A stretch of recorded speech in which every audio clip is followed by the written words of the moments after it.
ሙሌ ስለ ቪኒ ጁኒየር እና ስለ አርሰናል ዝውውር ምን አዲስ መረጃ አለ እያላችሁ ብዙዎቻችሁ የጠየቃችሁን ትገኛላችሁ። የቪኒ ጁኒየር እና የአርሰናልን ጉዳይ ጨምሮ በርከት ያሉ አዳዲስ ሰበር የተባሉ የዝውውር መረጃዎችን በዚህ ቪዲዮ ላይ እንደተለመደው አጠር አድርጌ ወደ እናንተ ይዤላችሁ ቀርቤያለሁ።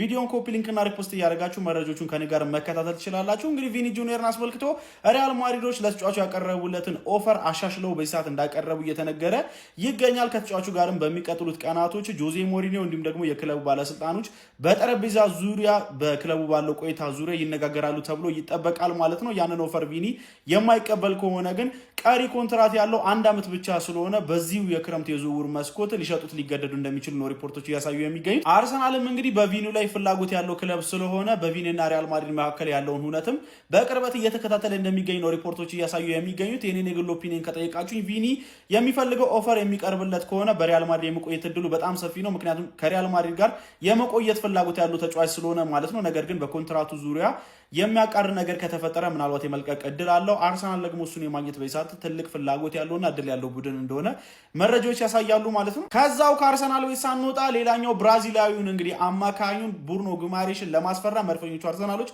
በእጅጉ ተቃርበዋል ይነናል የፋብሪዚዮ ሮማኖ ዘገባ ማለት ነው። እንግዲህ ይህን ተጫዋች ለማስፈረም መድፈኞቹ አርሰናሎች ከተጫዋቹ ጋር ሙሉ በሙሉ ከስምምነት ላይ መድረሳቸው የሚታወስ ነው።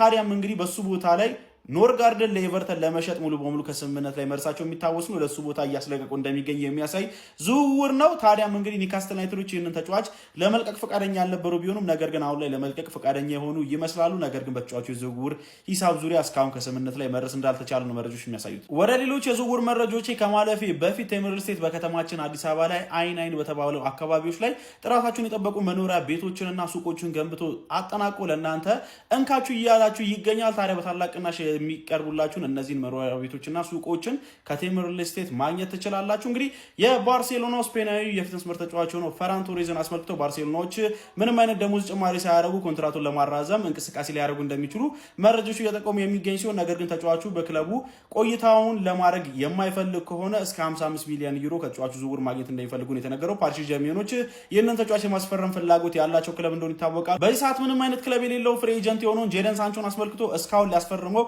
ብቅ ያለ አንድም ክለብ እንደሌለ ነው መረጃዎች የጠቆሙ የሚገኙት።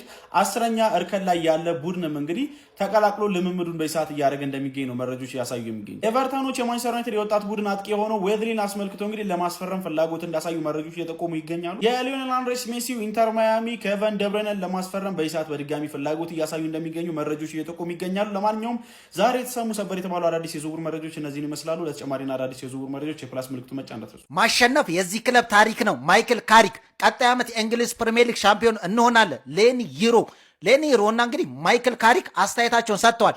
ማይክል ካሪክ ምንድነው ያለው? በቀጣይ ሲዝን ማንቸስተር ዩናይትድ እጅግ በጣም አዝናኝ ጨዋታ መጫወት እንደሚፈልግ ገልጿል። ማራኪ ጨዋታዎችን እንጫወታለን ሲል ነው ቃል የገባው። ማሸነፍ የዚህ ክለብ ታሪክና መገለጫ ነው።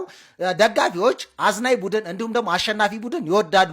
በዚህ ነው የሚዝናኑት። እኔም በዚህ ክለብ በፍቅር እንድወርቅ ያደረገ አንዱ ይህ ነው ሲል ነው የተናገረው። በቀጣይ ጥሩ ጨዋታ እናሳያለን ብሏል ማይክል ካሪክ። ከዚህ በተጨማሪ ሌኒሮ ምንድነው ያለው? በቀጣይ ሲዝን ማንቸስተር ዩናይትድ የሊጉ ሻምፒዮን መሆን ይችላል ሲል ነው የገለጸው። ለዚህ ብቃት አለው፣ በቃ ይሄን ማድረግ የሚችል አቅም አለን ሲል ተናግሯል።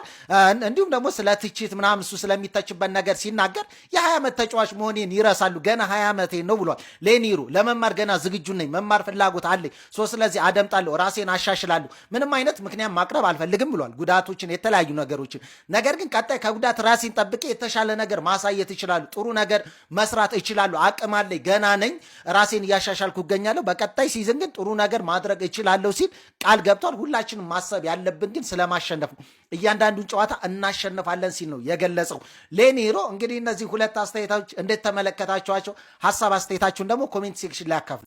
ስለ ቪኒሽስ ጉዳይ እስቲ ለአንድና ለመጨረሻ ጊዜ ቪዲዮ ልስራበት ሰፋ አድርጌ እስቲ እናንተን ሀሳብ ደግሞ ኮመንት ላይ ባለፈው ላይ ሃንድ ኦፍ አርሰናል ምናምን የሚባል ዘገበ ብለው በቃ እኔ ነፍሴን አስጨነቋት። ምን ሼ ነው ማን ነው ምንድን ነው ስለ ያን ያህል ታማኒ ነው እኔ ያን ያህል ማቆም የምከታተለው እንትን አይደለም እና ቀላል አይደለም። እኔ አሁን አንደኛ የቪኒሽስ ጁኒየር እንደዚህ እንደ ቀላል ቢሳካ እንደ ቀላል የሚሳካል ስቲል ይሳካል ብዬ እማምነው ዝውውር አለ። አንደኛ እኔ ገርሞኛል አርሰናል ራሱ እንደዚህ ይሄን ያህል መፈለጉም ፐርሰናል እንትንም ተስማማ መባሉ ማለት ነው። ምክንያቱም አሁን ቪኒሽስ ቢመጣ የአርሰናል አይደለም የፕሪሚየር ሊጉ ውዱ ተከፋይ ነው የሚሆነው። አሁን ማድሪድ ቤት ወደ 480 ሺህ ምናምን ነው በሳምንት የሚከፈለው።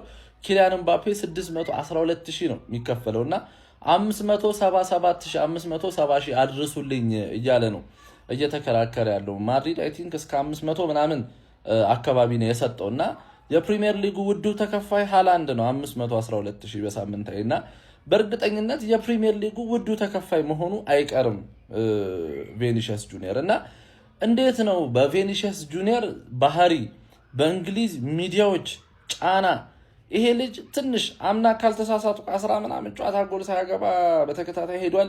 ካልተሳሳትኩ እስቲ እቺ መረጃ አርሙኝ ብቻ ትንሽ አቋሙ 5-6 ጨዋታ ጎል ካልገባ እንዲህ በጥርሱ ነው የሚይዘው ሚዲያው። የዘረኝነት ምናምን የሚባለው ነገር ገብቶሻል አይደል? በጣም ጫና አለው። ቤንች እንደዚህ አይነት ሱፐርስታሮችን ማስፈረም ሪስክ የሚሆነው ቤንችም ለማድረግ ትፈራለህ። አንዴ 500 ምናምን ሺህ ሳምንታዊ እየከፈልከው እንዴት ቤንች ታደርገዋለህ? ከተሳካ ቡድንህን በአንድ ሌቭል ከፍ ያደርገዋል፣ ካልተሳካ ደግሞ ዝቅ ያደርገዋል። ብቻውን ቡድን ላይ የሚፈጥረው ኢንፍሉዌንስ በጣም ከፍተኛ ነው። ለዛ ነው እንጂ 500 አንዳንድ ሂሳብ የሚሰራ አለ። ገብርኤል ጄሱስ እናንተናን ብንሸጥ እኮ 500 ሺህ ትልቅ ገንዘብ አይደለም ለነ አርሰናል፣ ዩናይትድ ምናምን ለውጭ ያሉ ክለቦች። ግን መልበሻ ክፍልህን ጫናህን ስለምትፈራ ነው እንጂ ቼልሲ በ130 አይደል እንደ ሮጀርስን ያስፈረመው። እነ ሲቲ እኮ የላቸውም እኮ ዊንገር እኮ የላቸውም እኮ ቶፕ የሚባል እንደ ቪኒሺየስ ሱፐርስታር። ሙኒክ ፔዤ ቢያገኙት ማንም የሚጠላው ተጫዋች አይደለም። ግን ተያይዞ የሚመጡ ነገሮች በጣም የሚያስፈሩ ነገሮች ስላሉ ያንን ሪስክ መውሰድ ስለማይፈልግ ነው እና አርሰናል ይህንን ሪስክ ወስዶ ፐርሰናል ተርም መስማማቱ ተስማማ መባሉም ገርሞኛል። ሁለተኛ ደግሞ የማድሪድ ተጫዋች እኔ ትዝ ይለኛል ራሞስ ስለ ዩናይትድ በቃ ሲናገር ምናምን ስለ ደሞዙን ለማስጨመር ተደበረብን። እኔ ገባ ብዬ አምኜ ነበር። ሰርጂዮ ራሞስ ደሞዙን ጨምሮለት ኮንትራት ተስማማና ብዙ ጊዜ የሆነ ደሞዛቸውን ለማስጨመር ምናምን የራሳቸውን አድቫንቴጅ ለመጠበቅ ይጠቀሙበታል እንጂ ተገፍትረው ካልወጡ በስተቀር ከባርሳና ከማድሪድ ተጫዋች ሲወጣ ብዙ ጊዜ አናይም እና ብቻ ከባድ ዝውውር ይመስለኛል። ሪስኩንም እንዴት አርሰናል እንዴት ማኔጅ ለማድረግ እንዳሰበ አላቅም። እስቲ የእናንተን ሀሳብ ኮመንት ላይ ግን እንገናኛለን። ካልፈረመ ማለት ነው በላዋችሁ